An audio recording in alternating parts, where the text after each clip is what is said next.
I don't want anyone to know how ignorant I am with games that I've never played before.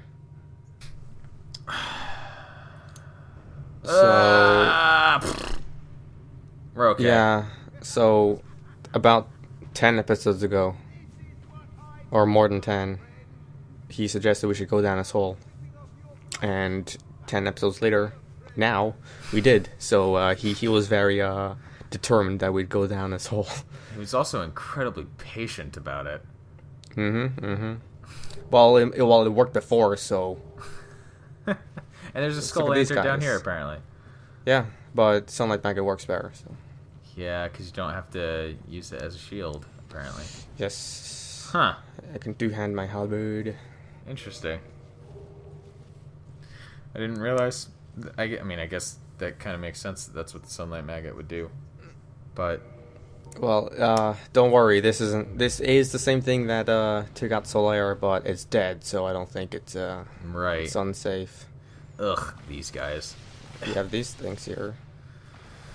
The little pillars of skeletons, and they actually deal a lot of damage if they smash down on you when you're like, if you go through here before you clear out all of the other bosses.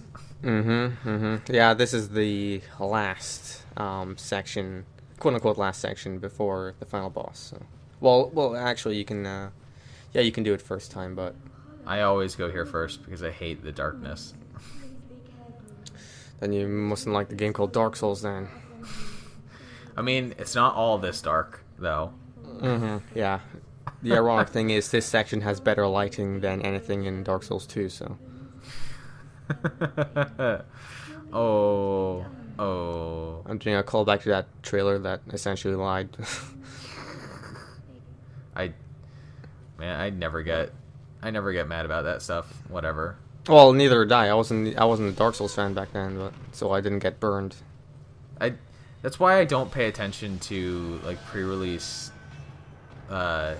media, like in general. It's just I don't get the point of getting so hyped up about things that you're like, oh, it doesn't look exactly as good as it did in when they initially like started promoting it. Oh, now the game sucks.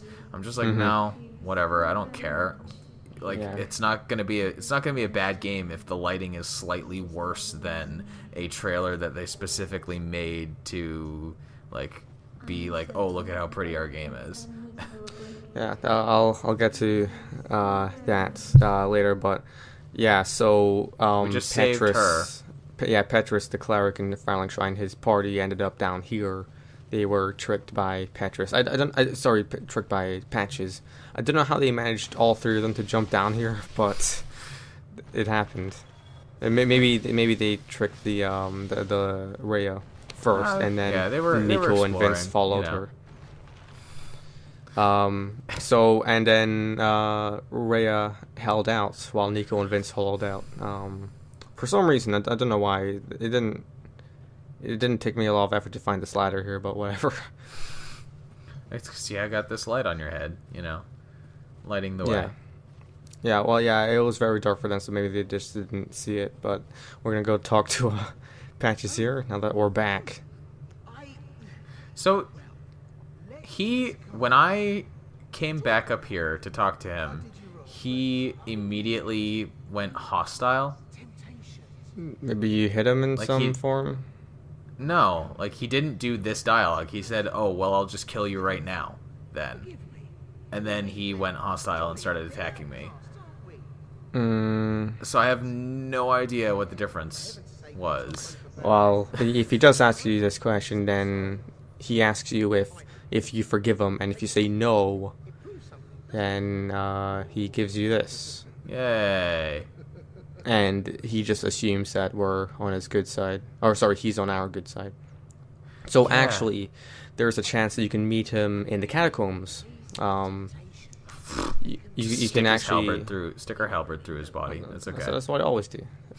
Well, I'm gonna do that later anyway. So Yeah, you can Anyway, meet him in the that's- catacombs like earlier in the game, right? yeah. But anyway, what we're looking at, that's the demon ruins right there. That's where we lowered the lava, so you can actually see the environment in another section. And actually, that's actually the exact location because some people tried it. If you die and leave your bloodstain there, you know how it glows? Yeah. If you die there and then view it from here, you can actually see your souls. So. Yeah. That's the way this game works, you know? Mm-hmm. Yeah. Anyway, so this is the part... This is the part that makes me hate Tomb of the Giants the most, actually. Yeah. Because there are these enemies that are literally the worst thing ever. Well, if you deal with them long range. There's also all skeletons are very weak to fire, so. I'm playing as a melee character without any fire weapons, so yes. They are incredibly annoying. Well, but yeah, you can actually, if you, as soon as you enter Firelight Shrine and go to the catacombs, you can actually find patches turn the bridge while you're on it, so you fall. Oh, Black Knight. Yeah, and if you do fall, and then you go up to him, and he does the same thing, he goes, "Oh, please forgive me." And if you say no, he gives you a regular humanity. But of course, we didn't go to the catacombs immediately, and thus we met him here first. Oh, so. We got a Black Knight shield, huh? Yes, but it's too heavy. Yeah, I don't know why he literally just went hostile to me when I talked to him again. Maybe you didn't kill all the enemies in the area, or? No, he said something about clerics. Were you a cleric? No, I'm playing as a knight. Well, so I don't know did you answer yes to being a cleric? I may have accidentally, I suppose. I don't know. Because it actually doesn't matter if you're a cleric or not. All that matters is whether you tell them you're one or not. Right. That might have been what happened then, but I don't know. If not, then that would be very weird. Yeah, and so in Demon Souls, this game, in the sequel, and Bloodborne, well, I don't know, less so Bloodborne. Yeah, you have characters that are essentially the reincarnations of certain ones, and the patch is right there. He has appeared in Demon Souls, this game's sequel, and Bloodborne in some form. In Bloodborne, he does the same thing. Of course he does. He pushes you down a hole, and there's tons of enemies there. He's a little spider creature. Yeah, he's just a head on mechanical legs. Yeah. In Dark Souls 2, it's not as apparent. He tells you to go through this doorway if you're tough enough, and then you do, and the door closes behind you, and enemies rush in. So it wasn't too clear that he did that on purpose, but you know that's essentially kicking you down a hole. Right. Oh, patches. Mm-hmm. Actually, Patches, his reincarnation in the second game, he's called Pate, and there is I think he's a comedian, and he's actually the voice actor for Pate. After like the first game was out, like between the two games, he mentioned on Twitter that he really loves Dark Souls. He loves playing it, and so he was contacted to voice a character from Dark Souls 2, and thus that person voices Pate. So, goes to show, if you really love a game and you're famous enough, maybe they're gonna ask you to do some voice work. Let's just hope that you don't end up like Peter Dinklebot in Destiny. Well, I don't think Peter Dinklebot plays video games. I think the entire reason why he was hired is for the pedigree. The pedigree. And let's get this big name, and hopefully people will love it. It turns out he's terrible. Yeah, it turns out he doesn't really know how to do voice acting for a video game very well. Well, aside from that, the writing in Destiny sucks, so he didn't really have a lot to work with. can't imagine that the actual like voice direction was particularly fantastic either. I could tell you about anything, but I won't. Leave it to the expansions. I could tell you. I could tell you. Oh, do you have I could tell you. Do you have secret information about Destiny? I know that's going to be a 10-year-long franchise, and like, it was out last year, right? Or was it the year before? Is it 2014? Anyway, I think it was released in 2014. Now. Well, either way, now is the game actually worth something, and that's because of a certain DLC. So, finally they listened, and it actually took them for the third DLC to come out, for them to actually understand, you know? Whatever. Anyway, we can actually see Ash Lake from here as well, so there's a bunch of arch trees. Mm-hmm. All the bunch of trees.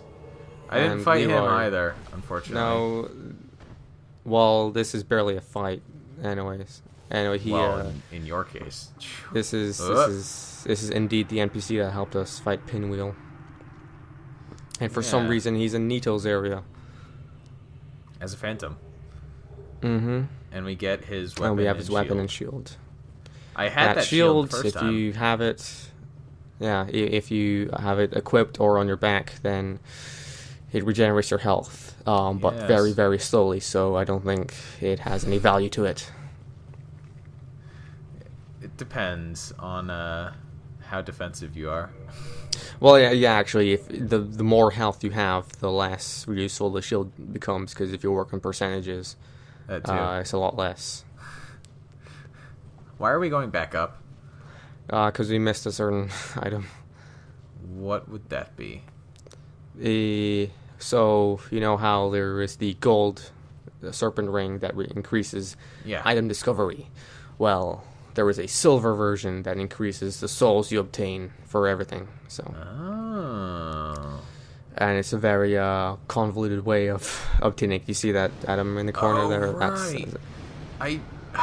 I got that on my first character as well, and I couldn't remember how to get there now. Yeah. Doing pitiful damage with fire, but whatever. Or halberd is more capable of doing that.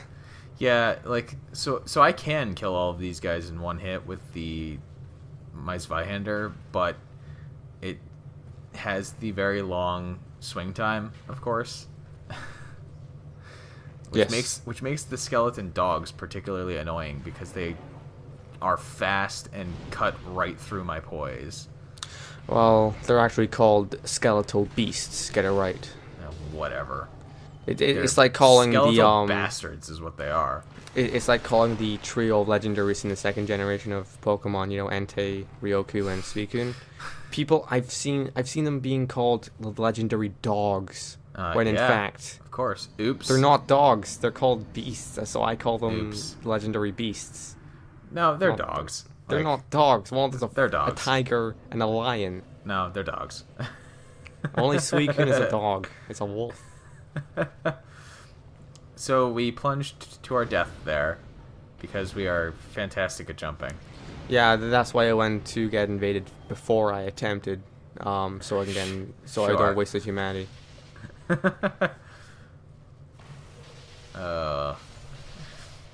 I'm gonna have to come back through here and do that jump myself, aren't I?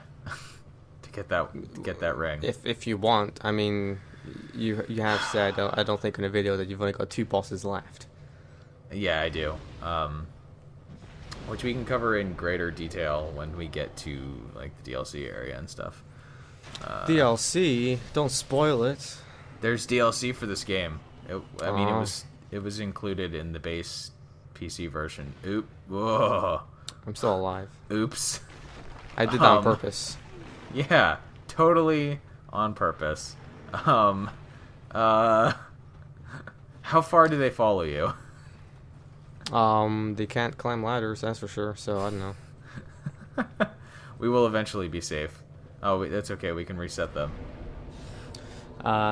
Yeah, and so we're nearing the end of the game, so I thought I might as well just spend my humanity to upgrade that bonfire, because Nito is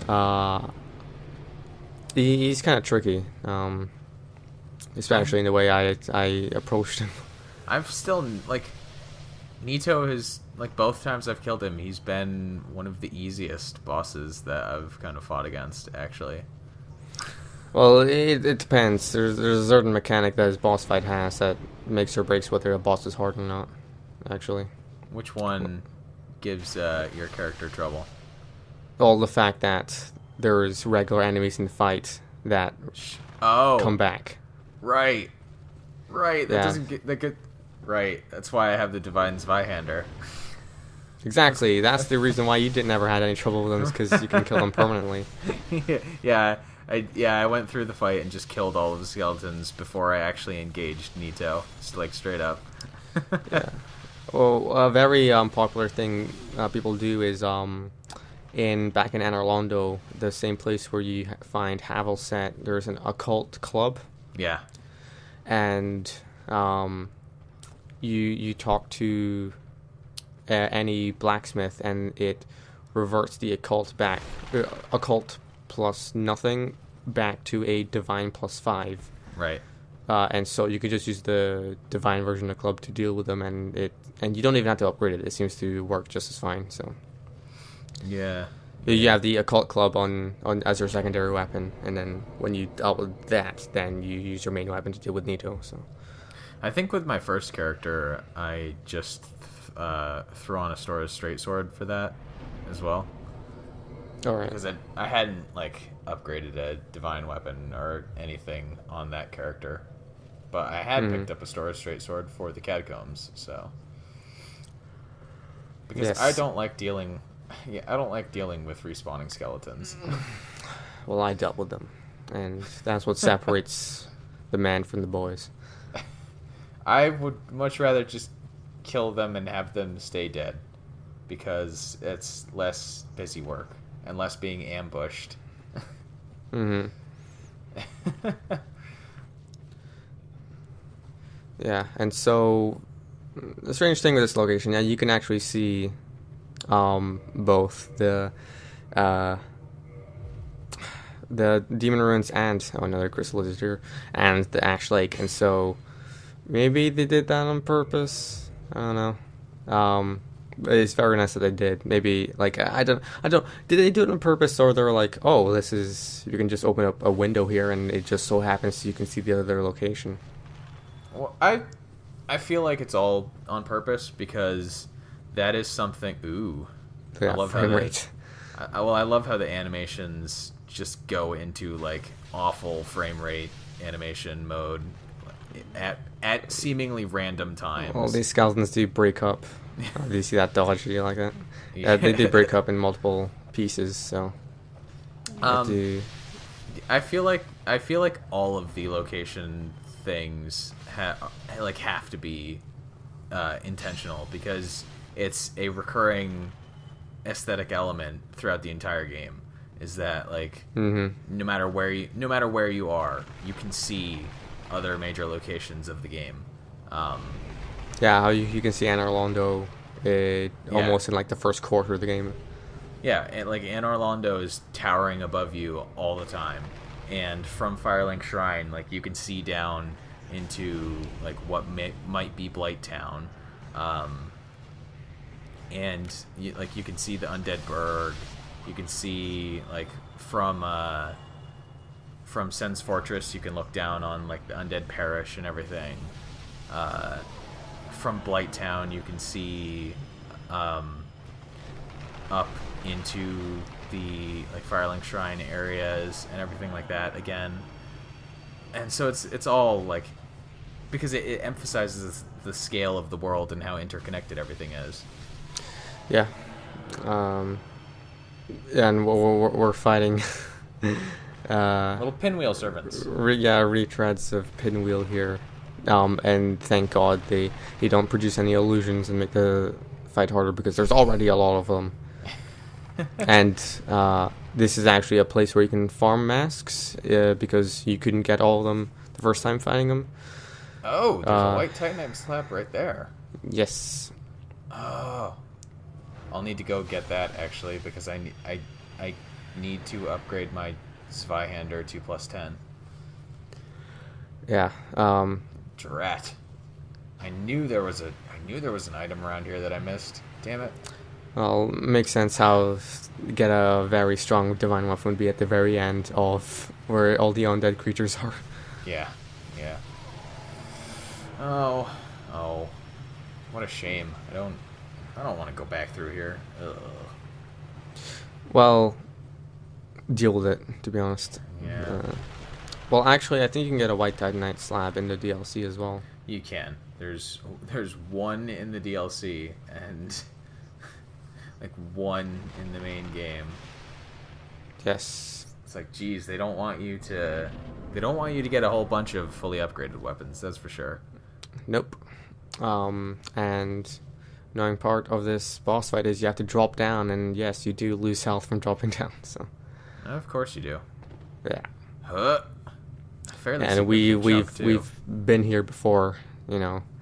Indeed. When we found him just sleeping in his coffin, but now since we entered a different way, we shown hostility.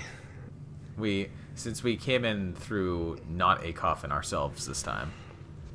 Nope. The greatest affront to Gravelord Nito is entering his domain while not in a coffin. Yeah. Yeah, he actually like spawns a black cloak around him when he's in combat mode. He's very upset with us. Yeah.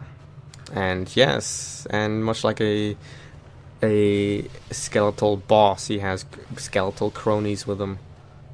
Which he periodically reanimates. So that's yes, fun. It doesn't matter if you kill them; they're gonna come back. But the good thing about him is he can kill his own cronies, but they still respawn after. Also, so his sword has toxic, and it also has a very large range. And he has some actual like fully ranged attacks that he can do as well, which is beautiful because that's what he needed. Yes, and so I didn't bother dealing divine damage to the skeleton so they don't come back, so I dealt with it. He doesn't have a lot of high health anyway, so... Well, yeah, we have a very powerfully upgraded lightning spear, so... Spear? Halberd. Whatever. There's a difference, you know. We're using it like a spear. Well, yeah, I can also use it as an axe, but... But we're not. Yeah, so... Still... There's his AoE attack. Yeah, and I think it instantly kills his cronies, but still come back. Well, apparently the bright side of having 50 vitality is that we can just straight up tank all of these attacks with no problem. Well, I only tank hits if I can't avoid attacks. So. We're tanking a lot of hits right here. I've only used, like... was this the 5th Estus?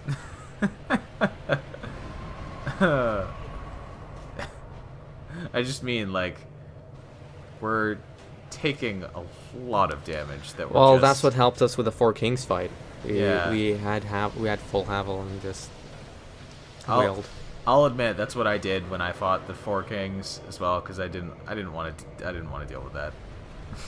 Yeah, and by the way, we switched our rings because there's a chance you can get the more souls before you actually gain the souls. That's what I did. So instead of 50,000, you get 20% higher. Or sorry, 60,000, and we find the corpse of the paladin that we fought earlier. Aww. Paladin Leroy, for some reason he's here. So. Yeah. So maybe he switched sides, or maybe he stayed on the same side. Whatever. So. He was reanimated. He might have been in. No. Sure, something maybe. No.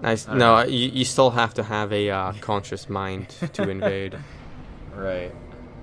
So maybe Nito told him to deal with this person, and then he was like, oh, okay, and then he came back to Nito, oh, I failed, and then it's like Nito was like, you failed me for the last time, and then killed him.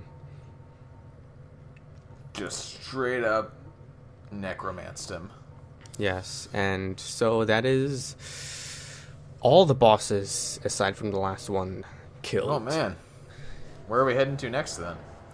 Definitely not the last area, because we're taking a massive detour afterwards.